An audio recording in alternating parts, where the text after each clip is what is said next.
Ramirez, Director, Adventist Youth Ministries, Northern Luzon, Philippine Union Mission.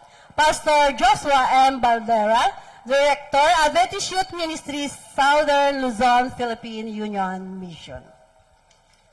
Together with the token, thank you so much, Pastor.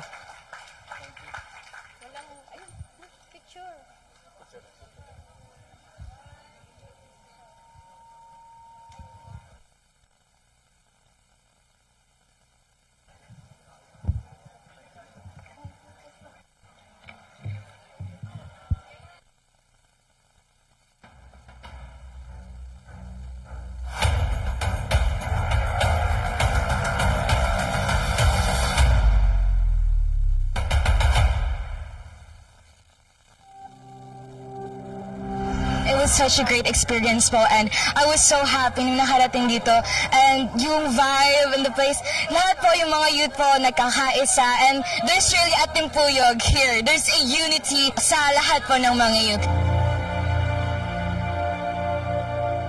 Nandito po tayo para magtimpuyog, kaya whatever the case, sa mga case sa camping na ito, sa festival na ito, we need to survive. Kasi hindi lang tayo mag-isa. There are many reasons. Ang pinaka-importante dito sa experience natin ay yung matutunan natin na makipag-teamwork sa ating mga kapwa kabataan. Nag-enjoy po since first time ko lang po magkaroon ng interaction sa buong CLC po talaga namin. It was fun kasi lahat po sila doon friendly, tapos understanding po, especially nung naglaro kami ng Giant po. Ito kasing ma-meet up yung mga kapatid natin. Nakaka-enjoy na dahil first time nga lang, isa pa yung pagkakaisa nakita ko sa mga kapatid natin sa tulong ng Panginoon. Masayang-masaya ako, ma'am, and I praise the Lord for being part of this Timpuyog Youth Festival 2025. Alam nyo, kahapon, day 1 pa lang ay punong-puno na ng mga activities, spiritual activities, breakout sessions na nakakatulong sa aming mga kabataan. At salamat sa Panginoon. Actually, I don't have regrets spending money just to be here, to be part of this prestigious activity. At salamat sa Panginoon na ako ay natuto sa napakaraming mga discussions, plenary sessions. Tumulong ito upang mas makilala pa si Jesus bilang author and finisher of my faith.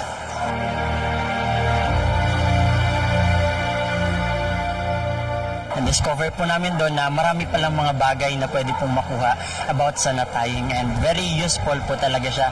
And when it comes sa survival and also sa atin pong buhay kapag hindi na available yung mga resources po natin. So, pwede po natin magamit yung nataying. Yung pinaka natutunan ko po sa session namin as a healthcare worker na rin po, kung paano natin mai-integrate ang Panginoon Diyos habang tayo ay nagtatrabaho. And in my experience po, isa sa effective po na maipakita ang ating Panginoon Diyos is yung pag-o-offer po ng mga prayer, lalong-lalo na po sa mga nasa end stage life na po. Nagbibigay talaga po ng hope ang prayer po para sa kanila.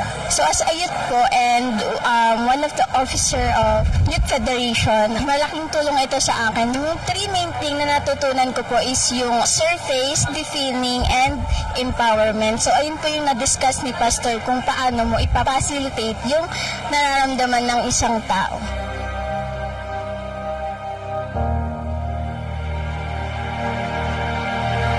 Isa po sa natutunan ko is yung faith and passion po. Faith and passion sa work. Kung kayo po is estudyante, lagi lang po nating humingi tayo ng guide kay Lord na yung blessings niya is magamit ayon sa Kanya. Nag-attend ako sa SYL, and that was the first time po na paano pakinggan ko siya. Bukod sa pala sa Master Gate, ay meron pala ibang ministry na pwede tayo mag-involve. Na-invested ako sa SYL para mag-i-start na ako magbasa ng tungkol doon and magamit ito sa ministry para masimulan din sa aming mission.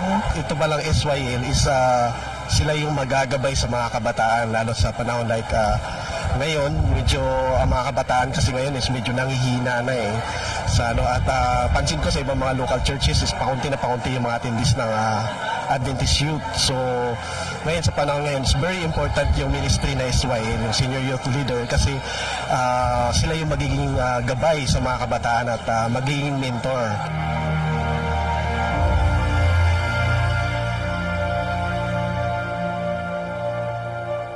Ang pinaka na-enjoy ko po is yung trivia po kasi There are questions po na hindi ko pa po alam, information po about pathfindering. Ito po yung nag-help sa akin kung paano ko pa po mas mabibuild yung aking relationship with Jesus po. And naramdaman ko po talaga yung faith ko po ay lumakas at parang mas malapit na po ako sa ating Panginoon.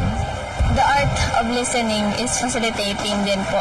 Kasi po, minsan, may mga tao na nahihirapan silang mag-open up. And andito tayo.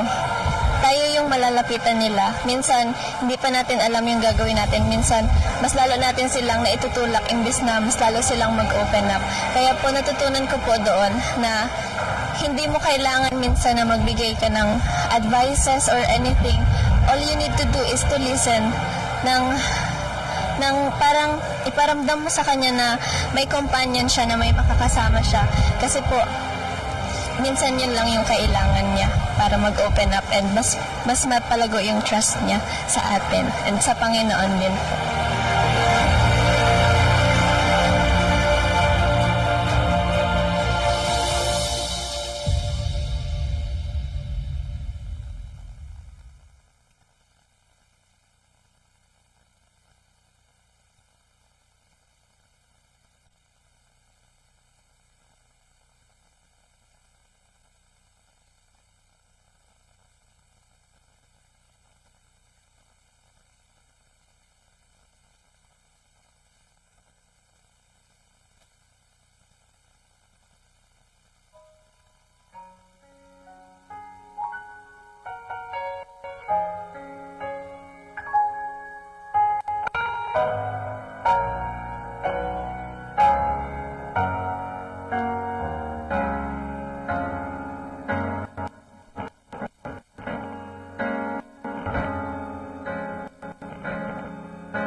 Hello.